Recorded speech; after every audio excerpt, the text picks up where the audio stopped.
So next we are going to discuss that what happens if light is absent. If light is absent, this is an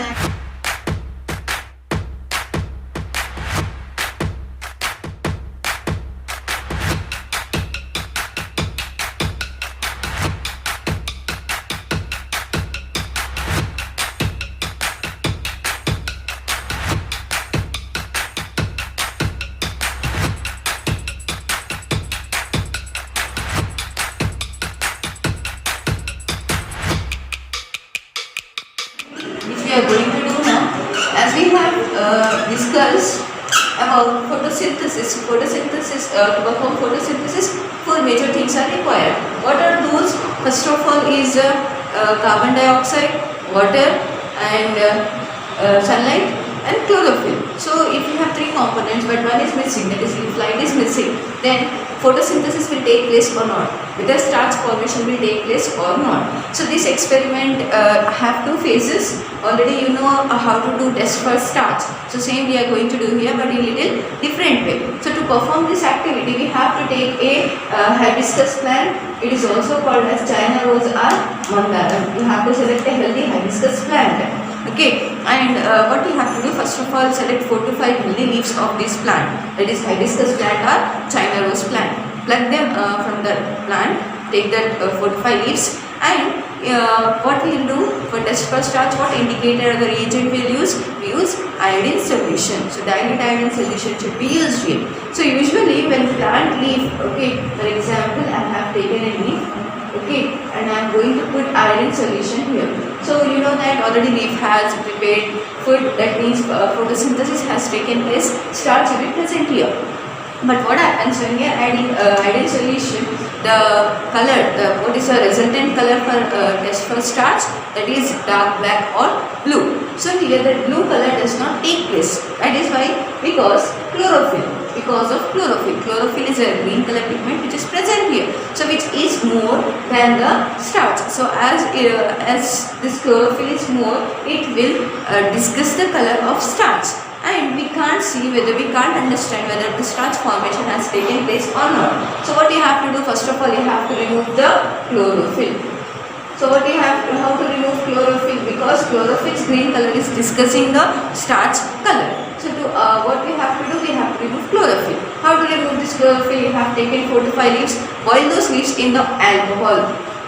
You have to boil the leaves in the alcohol for 2 to 3 minutes. Okay, you have to take one china dish, or you can take one test tube.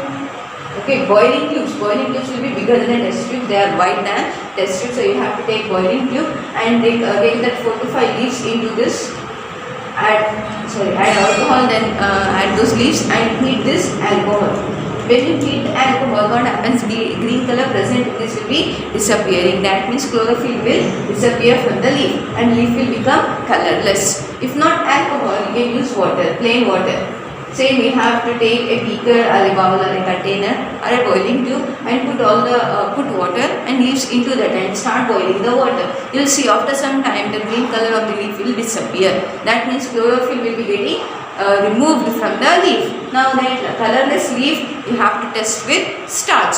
When you put 2 to 3 drops of dilute iodine solution, you will observe that the color of the leaf will change into blue or black color. What does it indicate? Why does this change has been taken place? That is because the formation of starch has been taken place.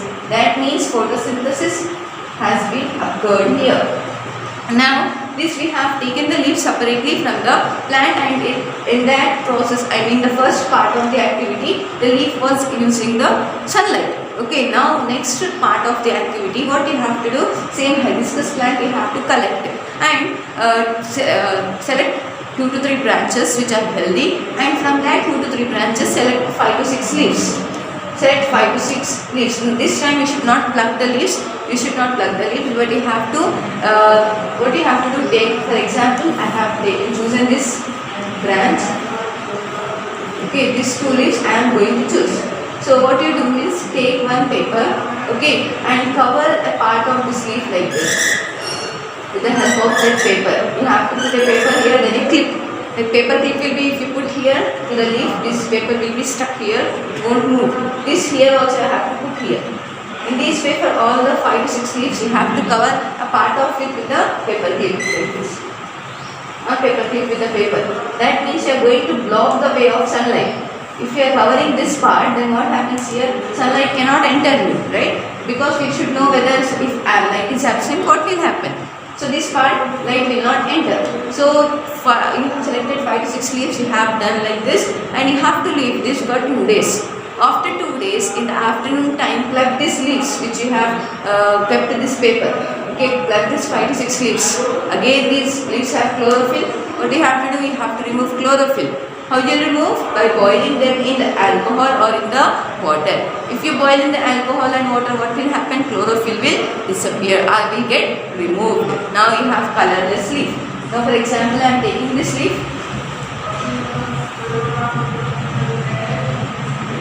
You can do this experiment by using any kind of leaf.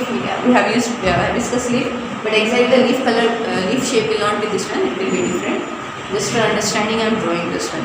So I have taken the leaf. Here we have covered the leaf, right? So we have removed the paper. We have boiled the leaf. After that, you will observe. Now we are going to. So this will be the mark that we can understand.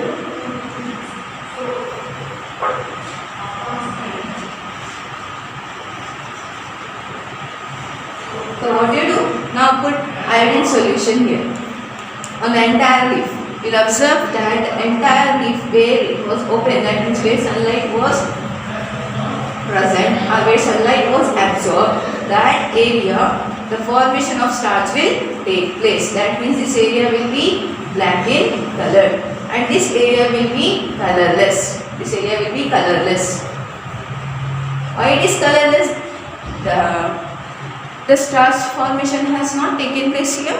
Here, starch formation does not take place here. It is because light was absent. So, as the light was absent, this part, the photosynthesis has not taken place and starch formation has not taken place. This is by this activity you can understand that how light is important. If there is no light, then photosynthesis process will not take place.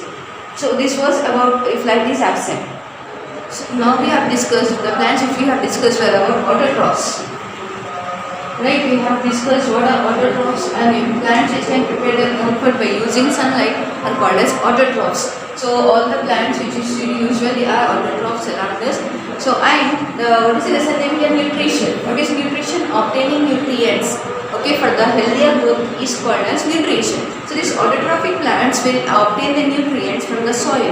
They only obtain the nutrients. They doesn't require any other organism or any other way to obtain the nutrients. So this type of nutrition is called as autotrophic nutrition. Autotrophic nutrition will take place in the autotrophic plants. In the same way here, this plant doesn't need anyone's help. They can obtain the nutrients themselves. Okay, but there are certain plants which cannot obtain the nutrients. They can't even prepare their own food and they can't obtain the nutrients. Those plants are called as heterotrophs. Heterotrophs are the plants which does not prepare their own food. That means photosynthesis will not take place in the heterotrophs. And as photosynthesis is not taking place, they can't even obtain the nutrients. So the type of nutrition is called as heterotrophic nutrition. Heterotrophic nutrition. Heterotrophs are the plants which cannot prepare their own food and they cannot obtain their own nutrients. They depend on other organisms for their requirement of fulfill their requirement of food and the nutrients. One of the example of heterotrophic plant is Cuscuta. Cuscuta is a plant, a dodder. Okay, this is a plant which will be present on the big plant. Okay, you can see yellow thread-like structures twinning around the plants. Usually in the white plants you can see a plant will be, and for that plant yellow color like a thread will be twinning around this plant. This is nothing but the Cuscuta. Cuscuta is a heterotrophic plant, or I can say parasitic plant. So these kind of plants cannot prepare their own food.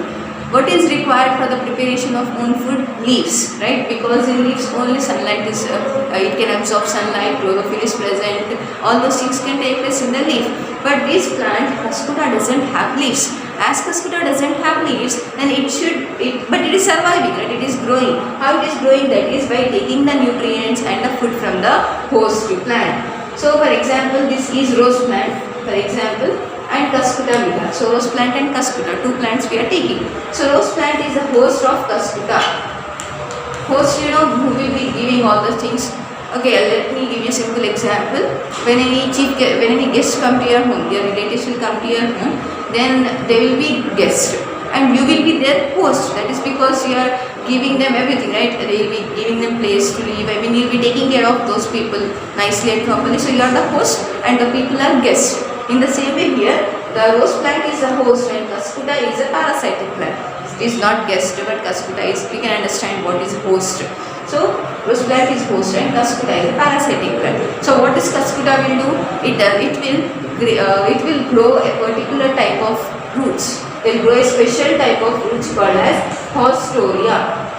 Usually plants will be having the roots, but these Cuscuta or the heterotrophic plants grow a special kind of roots. Those roots are called as haustoria. This haustoria will penetrate deep into the host plant. For example, I am drawing here a rough sketch that you can understand. So for example, this is rose plant, host.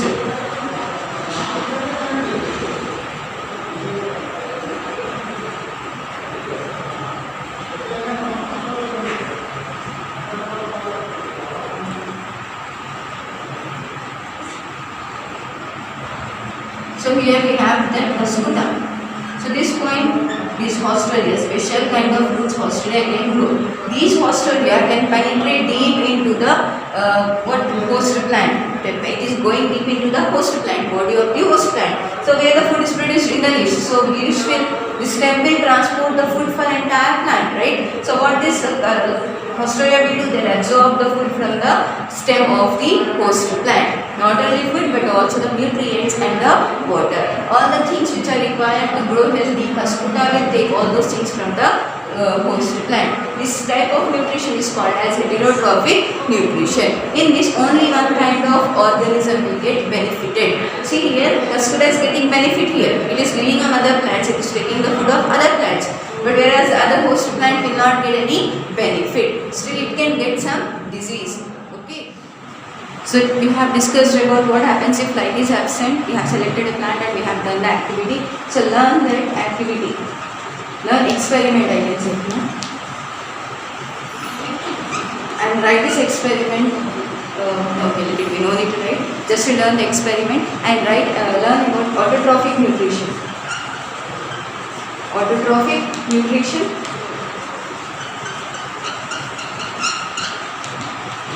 And what is one more that we have learned here? Heterotrophic nutrition.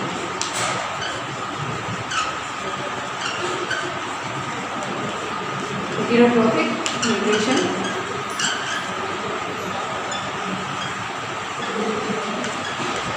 So learn experiment. Which experiment? If light is absent.